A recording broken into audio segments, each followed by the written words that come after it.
जालना जिल्हा या जिल्ह्यातील काही भाग तसा दुष्काळीच।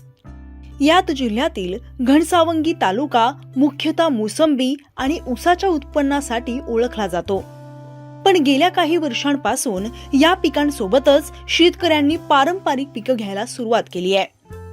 घनसावंगी तालुक्यातील तनवाडी येथील हे आहेत शेतकरी दामोदर शेंडगे। त्यांची 11 एकर शेती आहे। त्यातील 3 एकर जमिनीवर त्यांनी इराकच्या खजूर लागवडीचा अनोखा प्रयोग केलाय। ह्या लागवडीसाठी आमच्या लक्षात असं आलं की आम्ही ते परतूर कारखान्यासमोर येता जाता ते झाडं दिसायचे, ते आम्हाला शिवसारखे वाटले सुरुवातीला। नंतर 1-2 वर्षानंतर त्याला पाहिलं तर त्याला मोठाले घोस आलेले दिसले याचे फळाचे।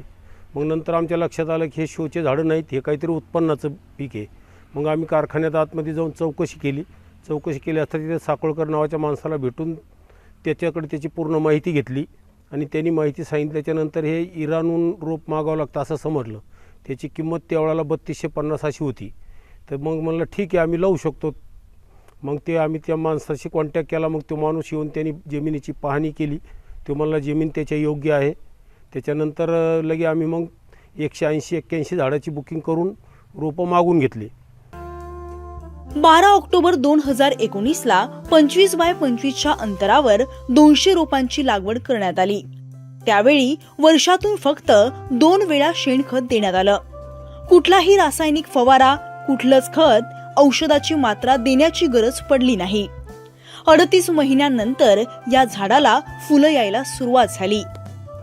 1 जूनपासून फळं पिकले आणि काढायला आम्ही सुरुवात केली। तर त्याच्यापासून आम्हाला जवळजवळ आज रोजी एका झाडावर 50 ते 1 क्विंटलच्या पुढं माल मिळाला आहे पहिल्या वर्षी। दुसऱ्या वर्षी त्याचं प्रमाण 1.5 पट ते 2 पटपर्यंत वाढू शकतं। 3 वर्ष मालाची वाढ होत राहते, त्याच्यानंतर रेग्युलर तोच माल राहतो। आज रोजी आम्ही 200 रुपये किलोप्रमाणे हा सगळा माल रोडवर, आमच्या घरासमोरून रोड जात असल्यामुळं रोडवर स्टॉल लावून 200 रुपये किलोनी जागेवर याची विक्री केली। तेवढ्या मालातून आम्हाला 4 ते 4.5 टनाचा पैसा आज रोजी 7 ते 8 लाख रुपये आज जवळजवळ मिळाला आहे। आणि जवळजवळ राहिलेल्या मालात 1.5 लाख रुपये आणि आमचे होतील। विशेष गोष्ट अशी की छोट्या मुलापेक्षा मोठ्या मुलाचं उत्पन्न हे आधुनिक शेतीमुळे जास्त असल्याचं शेतकरी शेंडगे सांगतात। ही शेती माझी सगळी टोटल मोठा मुलगा जगदीश शेंडगे हा पाहतो। हा फक्त 7वी शिकलेला आहे आणि माझा लहाना मुलगा सॉफ्टवेअर इंजिनियर असून तो हैदराबाद येथे सर्व्हिस करतो। पण माझ्या आता असं नंतर लक्षात आलं की तो महिन्याला 1 लाख रुपये जरी महिना कमवत असला तर त्याच्या 30 वर्षाच्या सर्व्हिसमध्ये टोटल पैशाची टोटल मारली तर 3,60,00,000 रुपये व्हायला लागली त्याच्या सर्व्हिसच्या पैशाची। आणि इथं जर याच्या उत्पन्नात जर विचार केला मुलाचा, शेतीतल्या मुलाचा, तर आज जवळजवळ त्याच्यापेक्षा कितीतरी पटीनं 3-4 पटीनं याचं उत्पन्न मला जास्त वाटायला लागलं। कारण वर्षाकाठी जवळजवळ माझ्या टोटल 20 एकर शेतीमध्ये कमी जास्त 30-40 लाखाची उलाढाल हा मोठा मुलगा करतो। सगळी शेती तो पाहतो, स्वतः नोकराकडून करून घेणं, स्वतः काही काम करणं, स्वतः लक्ष देणं, त्याच्याकडे जास्त त्याचं शेतीचं नियोजन मोठ्या मुलाकडे असतं। हा जगदीश दामोदर शेंडगे म्हणून हा टोटल शेती पाहतो। शेंडगे यांना 20 एकर शेतीतून ऊस, मोसंबी या पिकासह वर्षाकाठी 30 ते 40 लाखांचं उत्पन्न मिळतंय।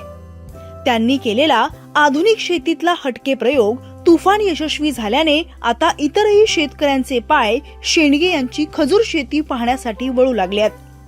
जालन्यासारख्या दुष्काळी समजल्या जाणाऱ्या या भागात इराकची खजूर शेती फुलतेय। ही पारंपरिक शेती करणाऱ्या शेतकऱ्यांसाठी नवीन संधी आहे, यात वाद नाहीये। अनंत साळी, महाराष्ट्र टाइम्स ऑनलाइन, जालना।